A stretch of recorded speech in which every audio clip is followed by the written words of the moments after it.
You you మామా bro how are you? And ఈరోజు నా మొదటి ఇంటర్వ్యూ అండ్ ఇది ఎలా ఉండబోతుందో and I'm expecting the unexpecting. And ఈ ఇంటర్వ్యూలో మనం ఇలాంటి క్వశ్చన్స్ అడుగుతారో ఎవరికి తెలియదు. అండ్ ప్రీవియస్గా నేను ఒక ఇంటర్వ్యూ అటెండ్ అయ్యాను, బట్ దాంట్లో నేను సెలెక్ట్ అయ్యాను. బట్ మేజర్ క్వశ్చన్స్ చాలా అడిగిండు, బట్ మనకు తెలియదు కాబట్టి ఎంత చదివినా కానీ మనకు అవి తెలియట్లేదు. అండ్ నేను నా ఫస్ట్ ఇంటర్వ్యూ ఇచ్చాను. నేను నా ఫస్ట్ ఇంటర్వ్యూ నేను మనం ఫస్ట్ ఇంటర్వ్యూ ఇచ్చేసాం.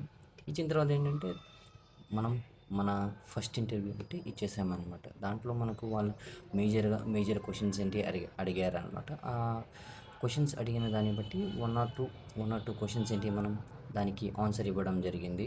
అండ్ రిమైనింగ్ అన్నీ కొన్ని ఆన్సర్ చేయడం జరిగింది. కొన్నిటికైతే మనకు మధ్యలో ఆన్సర్ వచ్చి మనకి బ్లాంక్ అయిపోయింది. అనమాట. అలాగా నాకైతే అరౌండ్ 15 to 20 క్వశ్చన్స్ అంటే అడగడం జరిగింది. లైక్ అంటే పార్కిన్సన్స్ ఉంటుంది, పార్కిన్సన్స్, బెల్స్ పల్సీ అంట,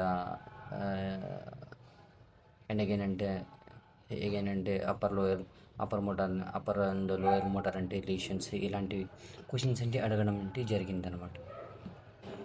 and like interview next, prepare for next, do the best and hope for the good.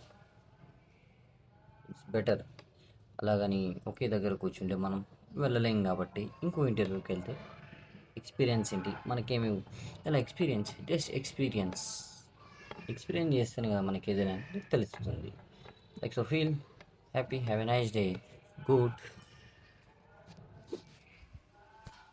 Please subscribe to my YouTube channel.